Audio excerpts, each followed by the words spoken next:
Yo, what's going on, guys? Superfly here. Now, a lot of you have been asking for my new goalkeeper build, and here it is. I'm also going to show you my settings as well. So make sure you hit that like button and subscribe. We've just hit 5k, so thanks to everyone who supported the channel. I really do appreciate it. And yeah, much more to come. So here's the build. When you're on the main menu, go to the top left-hand corner to the little cog. Click that, go into settings, game settings, and then come down. I'm going to go through these really quickly, but if there's anything in here that you may want to take a look at, then please do. Bit of pause and take a look. But I'm going to go down to goalkeeping. Goalkeeper, save assistance, I play on manual. And I'll go through the descriptions and I'll explain a little bit about it for you. So, manual. So we'll start on assisted, because I reckon a lot of you are probably playing on assisted. So we'll go here. And by the way, there's no right or wrong. They all have their benefits. I'm just so used to play manual now. But we'll go through them and I'll explain a little bit of why each one does its thing. Save assistance, assisted. Balls within close proximity to the goalkeeper's body will be automatically saved. For all other situations, positioning is important, but autosave will always make the attempt toward the ball. This setting only impacts user-controlled goalkeepers. So what this means, guys, is no matter if you flick left or right, get the timing a little bit wrong, your goalkeeper will always try and save towards the ball. If you flick right and they shoot left, your goalkeeper will always try to make a save for the shot, regardless which way you flick your stick. It's really good for new players, even experienced players. There's nothing wrong with playing assisted. It doesn't really affect you that much. The only thing I would say is for crosses, and if you got a 2v1 situation and they're coming into the box and they square the ball, sometimes your keeper might fall to try and intercept the pass. Sometimes it works good, sometimes you just fall and then they got an open net. And same for the crosses. If the cross goes over your head, sometimes your goalkeeper might jump for the ball when you don't really want him to.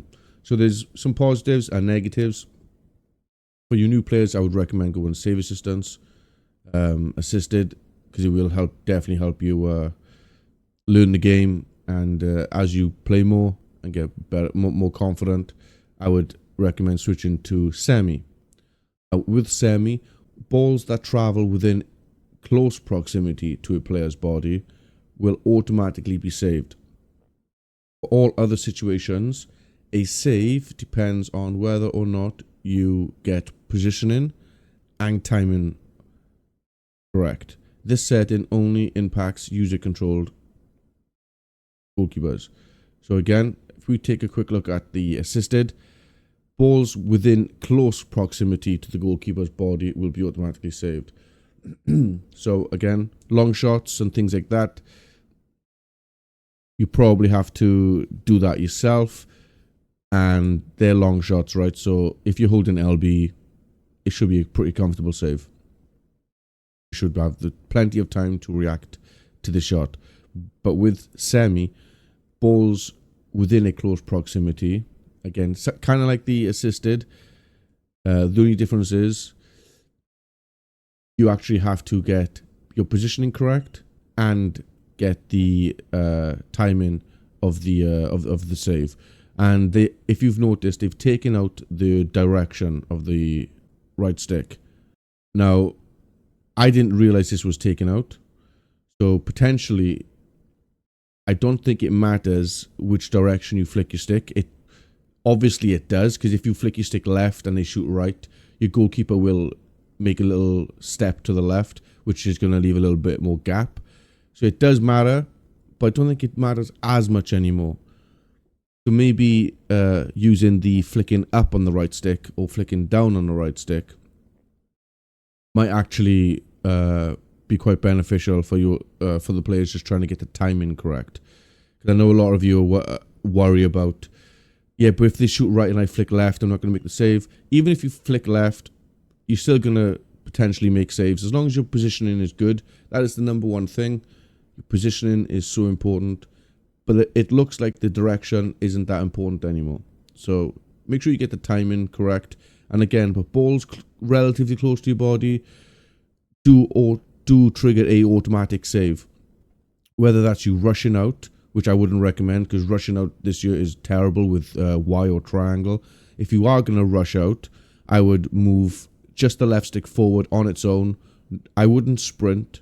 Leave go of the right trigger or R2. Just move with the left stick forward and keep an eye on your positioning and try and like jockey them.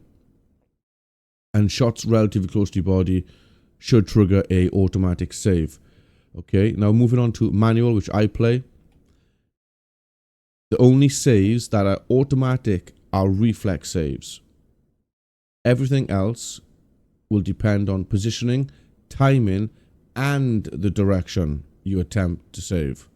The setting only impacts user control players. So, again, with manual, you still get automatic save assistance on reflex saves, where that is headers, a quick snapshot in the box, things like that, which are really good, which I play on. You don't really notice you're playing on manual, if I'm being completely honest. I've been playing goalkeeper since FIFA 11, so I've seen every possibility of every scenario, position, near shots, far post shots. I'm really experienced as a keeper, so I don't really notice it as much, to be honest. I just like going manual, so I don't get the automatic reach for the balls when it's like a cross or something. Also, in previous FIFAs, playing on manual, if you would dive into like the far corners, playing on manual usually used to give you a little boost in reaching it.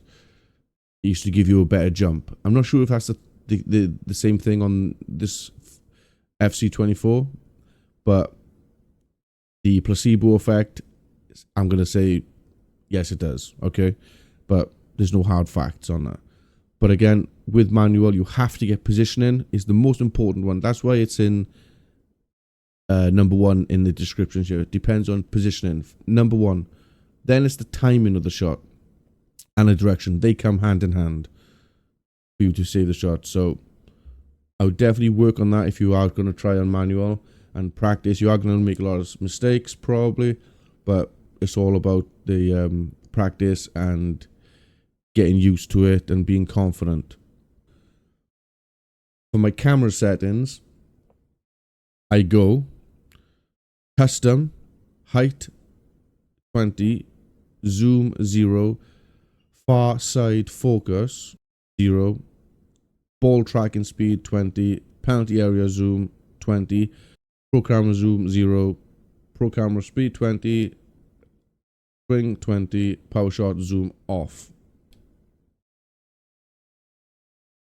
So once you've done the settings, the next thing I would recommend doing is going to kickoff, loading into a game. Doesn't matter what you're doing here. Classic match. So once you're in a kickoff game, start, go down to trainer. This is the only way I know how to get this to work. So go to trainer. And when you're in the trainer settings, you can copy what I've got or make your own. But this is what I use for helping to distribute the ball when you're playing as goalkeeper. Come down to movement indicator and I put that on. And that is going to, when you're moving, if I move my left stick here, you see my arrow. So if I was playing as a goalkeeper, show you here. If I want to kick it to the bottom right, I can point it down there, obviously without EA locking it on there. I'll show you again real quick. I'll ping it out to the left back and you can get the arrow that can show you exactly where you're going to be kicking the ball. I would definitely recommend doing as a goalkeeper. It really does help. You can get these really nice little ping passes going. But that's what I would definitely recommend for a goalkeeper. Right then, guys, now we move on to the player build. So right now I'm using the 6'4", 99 pounds. It's, if you guys didn't know, there's a little bug or a hack in the game where you can be a certain height but still use the stats of a previous height. So let me demonstrate here. Look at my acceleration. It's on 56 and I'm 6'4".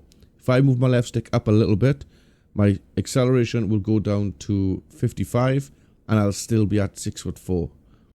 I'm going to move it up slightly if I can. So 6'4", acceleration went down to 55 and I'm still 6'4". If I move it back down a little bit, 6'4", 56. So basically you can be 6'4" but have the same stats as a 6'3". It takes a bit of time to fiddle around with it because it's not very easy to use the left stick when you're trying to do the heights and stuff. So there we go, 6'4" at 56. That's what I've been playing on. Really good. So you get that decent height and you also get the same stats as being a lot smaller. And these are the stats that you would be rocking: 99 reactions, 93 diving, handling 95, kicking 83, and I'll tell you why, reflexes 99, positioning 95.